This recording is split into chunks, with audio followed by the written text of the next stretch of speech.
Hello and welcome back to our channel Coursology Hub. तो Coursology hub के आपके अपने इस चैनल पर आप सभी का जोरदार स्वागत है और मैं हूं सिंधु झा।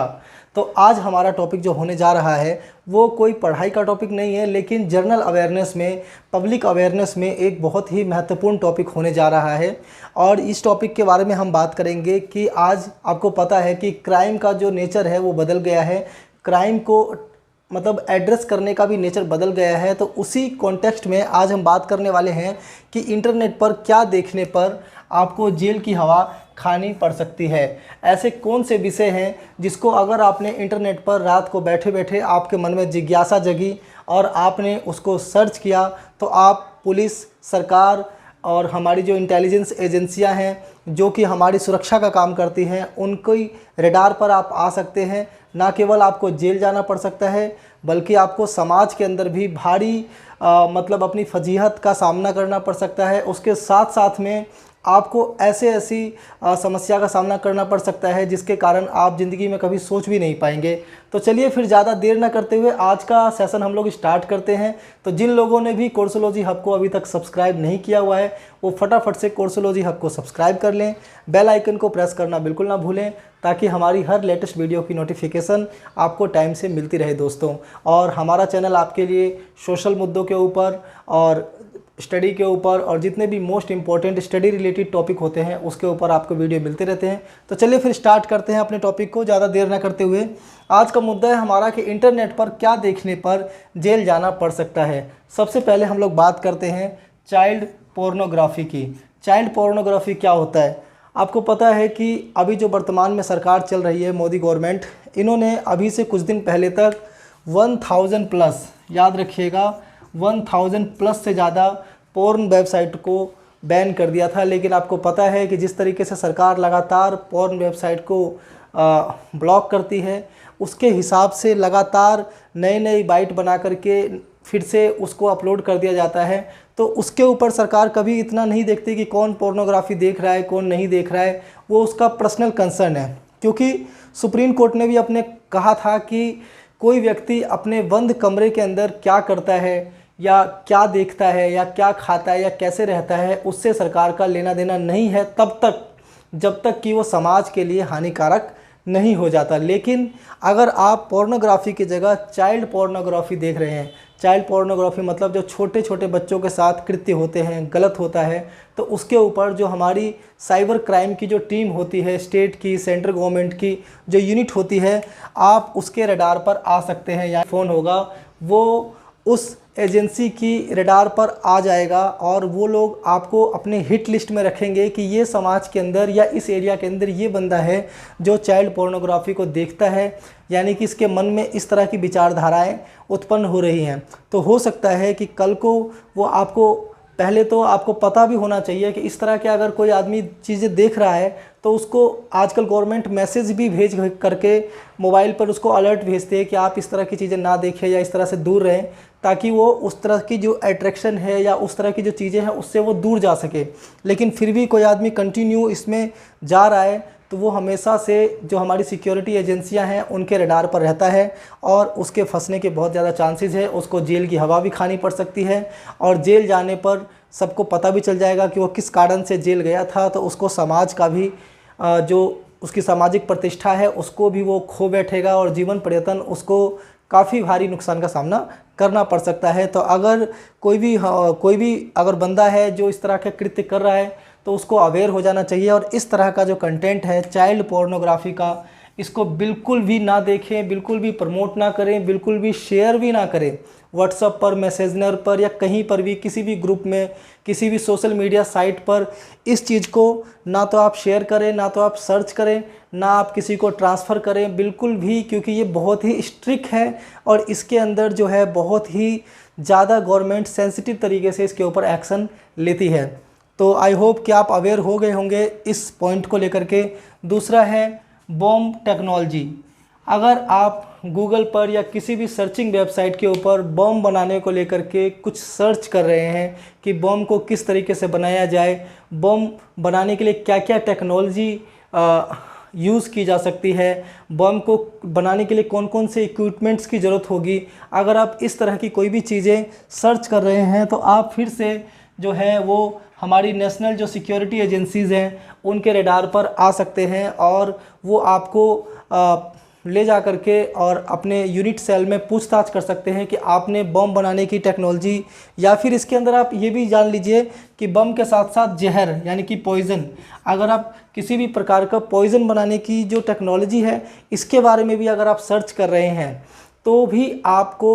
वो गवर्नमेंट की जितनी भी सिक्योरिटी एजेंसियां हैं वो आप उनके रडार पर आ सकते हैं और वो पूछ सकते हैं। आपको मैं एक घटना भी बता सकता हूं, अभी हाल फिलहाल में जो गुजरात के अंदर जो एक केस सामने आया था जिसके अंदर पति और पत्नी जो मर रही थी लगातार, लेकिन बाद में वो केस रिवील हुआ था तो उसके अंदर भी यही खुलासा हुआ था। बाद में सिक्योरिटी एजेंसी ने जब उसका खाका खंगाला तो देखा कि वो जहर बनाने की और जहर के बारे में काफ़ी इन्फॉर्मेशन निकाल रहा था मोबाइल से, और सांपों के बारे में काफ़ी स्टडी कर रहा था कि किस सांप का जहर कितना होता है, किस जहर में मिलाया जाए तो वो मतलब लाइफ के लिए बहुत ज़्यादा थ्रेट हो सकता है। इस तरह की जानकारी निकाल रहा था और वहीं से वो केस जो है वो डिस्क्लोज़ हुआ और अभी वर्तमान में उनको फांसी की सज़ा दे दी गई है। आई होप सो कि जल्दी उनको फांसी दे दिया जाएगा। तो दूसरा टॉपिक है हमारा कि बम टेक्नोलॉजी के बारे में, या जहर किस तरह से बनाया जा सकता है जिससे कि इंसानों को मारा जाए। ठीक है, इस तरह का अगर आप कोई भी कंटेंट गूगल पे या किसी भी नेट सर्चिंग ऐप के ऊपर अगर आप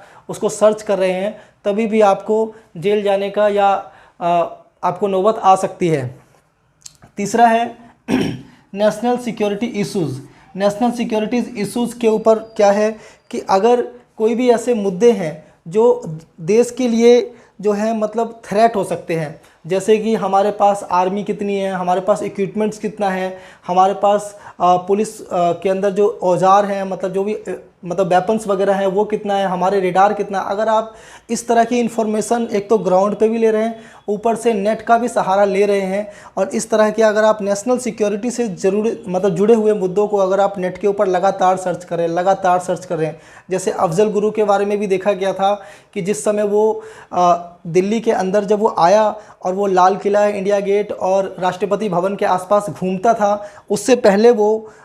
उस एरिया के बारे में गूगल के माध्यम से सारे रास्तों के बारे में वो डिटेल्ड इन्फॉर्मेशन निकालता था। तो जब उसकी जानकारी को देखा गया, उसके नेट को देखा गया, उसको ऑब्ज़र्व किया गया तो पता लगा कि जिस रास्ते के बारे में वो अच्छे से जानकारी निकालता था, दिन में वो वहीं घूमता था। तो याद रखिएगा कि नेशनल सिक्योरिटी से रिलेटेड अगर कोई भी आप इस तरह का काम कर रहे हैं और गवर्नमेंट और एजेंसीज़ को ज़रा सा भी शक हो गया कि आप नेशनल सिक्योरिटी के लिए एक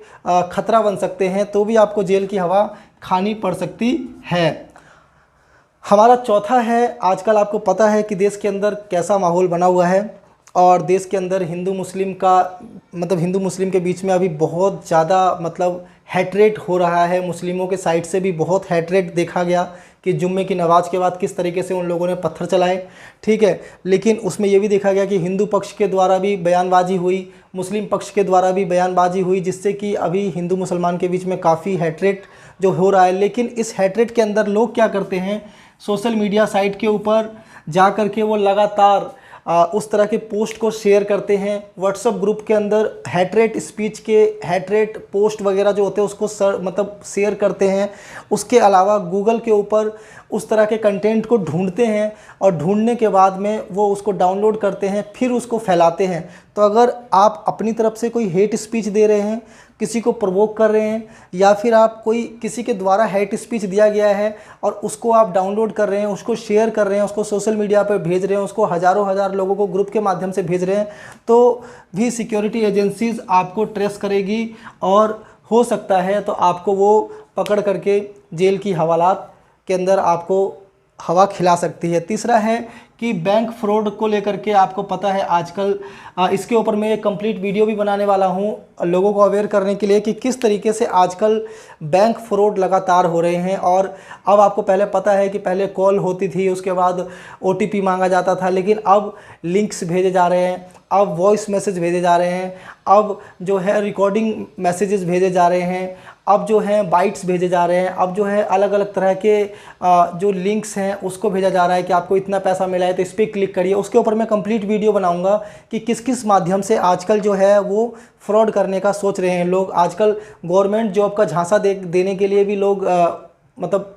कॉल्स वगैरह कर रहे हैं। तो बैंक फ्रॉड से रिलेटेड अगर कोई भी टेक्नोलॉजी के बारे में आप नेट के ऊपर सर्च मारते हैं तो भी एजेंसीज़ आपको ले जा सकती है और आपसे पूछ सकती है थाने में बिठा करके कि बताइए आपको ऐसी क्या ज़रूरत पड़ गई कि आप बैंक फ्रॉड के बारे में टेक्नोलॉजी जो है आप वो नेट के ऊपर सर्च कर रहे हैं और जानकारी जुटा रहे हैं। इससे आप क्या करना चाहते हैं, आपका मोटिव क्या है, क्योंकि कोई भी आदमी बिना मोटिव के एक कदम भी नहीं चलना चाहता, कोई भी आदमी बिना मोटिव के कहीं जाना भी नहीं चाहता। तो वो आपसे जस्ट इतना पूछेंगे कि बताइए अगर आपने इस तरह का कोई कंटेंट जो है वो नेट के ऊपर सर्च किया है तो उसके पीछे ज़रूर आपका कोई ना कोई मोटिव होगा। और वो मोटिव आपका क्या है अगर आप वहाँ पर उनको एक्सप्लेन कर देते हैं। जैसे मान लीजिए मैंने भी कुछ टॉपिक को यहाँ पर जो है जैसे बैंक फ्रॉड टेक्नोलॉजी के बारे में मतलब देखा कि कौन कौन से ऐसे मुद्दे हो सकते हैं जिसके ऊपर जेल जाना पड़ सकता है, तो मैंने इसको सर्च किया एक बार सिर्फ। क्यों? क्योंकि मुझे इसके ऊपर आपको वीडियो बनानी थी, अवेयर करना था। लेकिन अगर आपके पास कोई उसका वैलिड रीज़न नहीं है और आप लगातार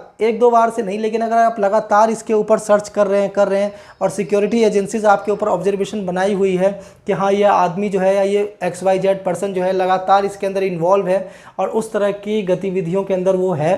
तो आपका जेल जाना मान के चलिए 100% निश्चित है और आप बहुत बड़ी मुसीबत में फंस सकते हैं दोस्तों। इसके अलावा मैं आपको एक बात और बताना चाहूँगा कि कुछ दिन पहले की एक घटना है कि एक बार क्या हुआ, एक व्यक्ति ने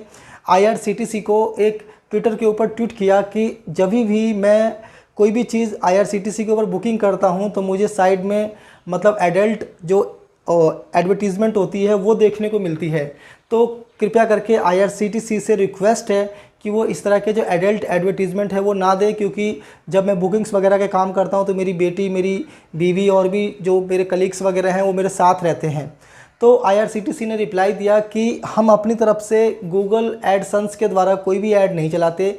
आप जिस तरह का कंटेंट जो है वो सर्च करते हैं, ठीक है, उसी तरह का एडवर्टीज़मेंट उसके अंदर आता है। इससे क्या हुआ कि उस आदमी की वर्ल्ड लेवल पे खुद ही फजीहत हो गई कि उस सबको पता चल गया कि वो किस तरह के कंटेंट जो है वो गूगल के ऊपर देखता है। तो आप समझ सकते हैं कि आज टेक्नोलॉजी कितनी एडवांस हो चुकी है। तो